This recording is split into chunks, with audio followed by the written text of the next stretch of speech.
নির্বাচনের মাত্র ২ দিন আগে, ২ দিন বলা উচিত কিনা ঠিক বুঝতে পারছি না। গতকালকে এই ঘটনাটা ঘটেছে। তার মানে আগামীকালকে নির্বাচনের একদিন ঠিক আগে, এরকমটা বললেই সঠিক বলা হয়। নির্বাচনের একদিন আগে নির্বাচনে প্রতিদ্বন্দ্বিতা করা একটা দল, নতুন দল এনসিপি, সেই এনসিপি আবারও ভাঙনের মুখে পড়েছে। এনসিপি থেকে বেরিয়ে যাওয়া একটা গ্রুপ নতুন আরেকটি রাজনৈতিক প্ল্যাটফর্মের ঘোষণা দিয়েছে গতকালকে, এবং এই ঘোষণা নির্বাচনের একদিন আগে এনসিপির নির্বাচনকে দারুণভাবে প্রভাবিত করতে পারে, কারণ এর নেতৃত্বে যারা দুইজন আছেন এনসিপিতে, তারা খুবই গুরুত্বপূর্ণ জায়গায় ছিলেন। এনসিপির নির্বাচনে এটা প্রভাব ফেলতে পারে যখন তখন আমরা দেখছি যে এনসিপি কেন্দ্রিক কিংবা এনসিপি থেকে চলে যাওয়া, এনসিপি থেকে বেরিয়ে যাওয়া এরকম প্ল্যাটফর্ম এখন ৪ নাম্বার প্ল্যাটফর্ম এটা হলো। আমরা তার একদিন আগে দেখেছি সাবেক উপদেষ্টা মাহফুজ আলমের নেতৃত্বে আরেকটি প্ল্যাটফর্মের জন্ম হয়েছে। তার মানে এনসিপি এরই মাঝে ৪-৫টা ভাগে বিভক্ত হয়ে পড়েছে। নির্বাচনের ঠিক একদিন আগে নতুন যে রাজনৈতিক প্ল্যাটফর্মের জন্ম হলো, কি তাদের নাম, কেন তারা নতুন এই প্ল্যাটফর্ম তৈরি করার জন্য নির্বাচনের একদিন আগে এই সময়টাকে বেছে নিলেন, সেটা কি এনসিপির নির্বাচনে যেন ইফেক্ট পড়ে সেই কারণেই বেছে নিলেন? চলুন একটু আলোচনা করে বোঝার চেষ্টা করি এই ভিডিওতে। থাকবেন পলিটিক্স টিভির নিয়মিত আয়োজনে।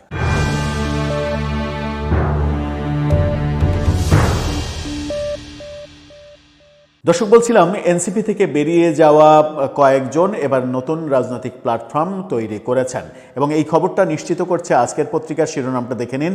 সেখানে বলছে এনসিপি ছেড়ে আসা আরিফ মুরসালিনদের নতুন রাজনৈতিক প্ল্যাটফর্ম গণবিপ্লবী উদ্যোগ।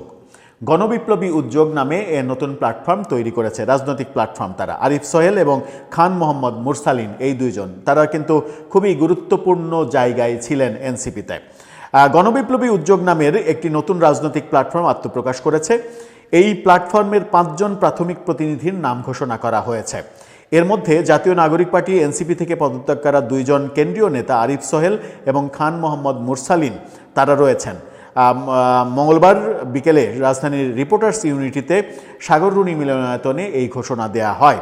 গণবিপ্লবী উদ্যোগের অন্যতম উদ্যোক্তা ও প্রাথমিক প্রতিনিধি আরিফ সোহেল বলেছেন, ২৪-এর গণ অভ্যুত্থানের হাজারো শহীদ ও আহত ভাই বোনদের নিদারুণ আত্মত্যাগের মধ্য দিয়ে আমরা ইতিহাসের এক নতুন সন্ধিক্ষণে এসে উপনীত হয়েছি।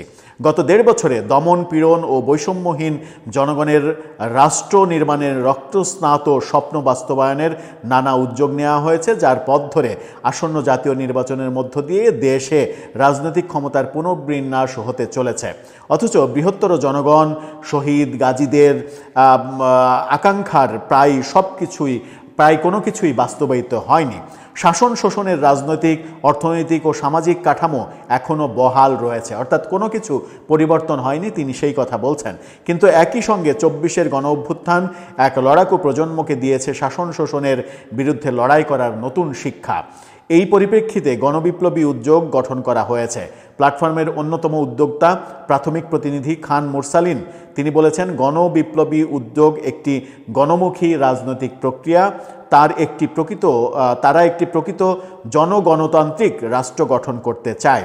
আত্মপ্রকাশ অনুষ্ঠানে উপস্থিত ছিলেন প্রাথমিক প্রতিনিধি তানজিনা তাম্মিম হাফসা, আবদুল্লাহ সালেহিন অয়ন ও ফারজানা আক্তার চারুলতা। তারা বলেছেন, আমরা গণতান্ত্রিক বিপ্লবীগণ তারাই যারা ফকির সন্ন্যাসী বিদ্রোহ, ১৮৫৭ সালের সিপাহী জনতার মহাবিদ্রোহ, নীল বিদ্রোহ, ৪৭-এর মুক্তি সংগ্রাম, ৫২-র ভাষা আন্দোলন, ৬৯-এর গণ অভ্যুত্থান, ৭১-এর মুক্তিযুদ্ধ এবং ২৪-এর গণ অভ্যুত্থান সহ সব গণসংগ্রামের সিলসিলায় সরাসরি গণবিরোধী শক্তির মোকাবেলা করে এবং শাসন শোষণের জালেমি ব্যবস্থা পুরোপুরি উৎখাত করার লক্ষ্যে গণসংগ্রাম সংগঠিত করার রাজনৈতিক কর্তব্যকে ধারণ এবং চর্চা করে।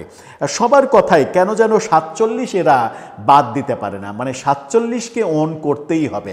মানে এই বিপ্লবের মূল ব্যাপারটাই কি এরকম ছিল যে ৪৭কে ওন করতেই হবে, যে যেভাবেই প্ল্যাটফর্ম করছে ৪৭কে ওন করতে হবে। ৪৭ ভারত পাকিস্তান যে ভাগ, সেই ভারত পাকিস্তান ভাগ এবং সেটা ধর্মের ভিত্তিতে দুইটা রাষ্ট্র ভাগ।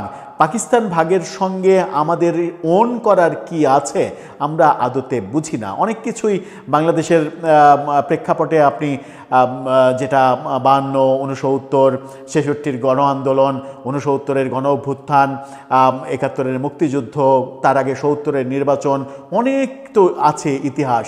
কিন্তু আমাকে বারবার 47-এ ফিরে যেতে হবে, 47-কে ওন করতে হবে। এরা যারাই যে প্ল্যাটফর্মে যেখান থেকে করছে সবার ভাষাই যেন মাঝখানে বাম যে ঘরানার যারা কর্মী তারা নতুন আর একটা এনপিএ যে প্ল্যাটফর্ম তৈরি করলো, তাদের মুখ থেকে অবশ্য 47-এর ব্যাপারটা খুব একটা শোনা যায়নি, কারণ তারা বাম ঘরানার, তারা 47-কে ওন করার ব্যাপার থাকবে না। কিন্তু এনসিপি থেকে এই আরিফ সোহেল খান, মুরসালিন তারা বেরোলেন কেন? তারা তো বেরিয়েছেন মূলত এনসিপির জামাতের সঙ্গে জোট করার কারণে। তো জামাতের সঙ্গে জোট করার কারণে যদি বের হয়ে থাকেন তাহলে তো 47 ওন করা আদর্শের সঙ্গে তাদের মিল থাকার কথা নয়।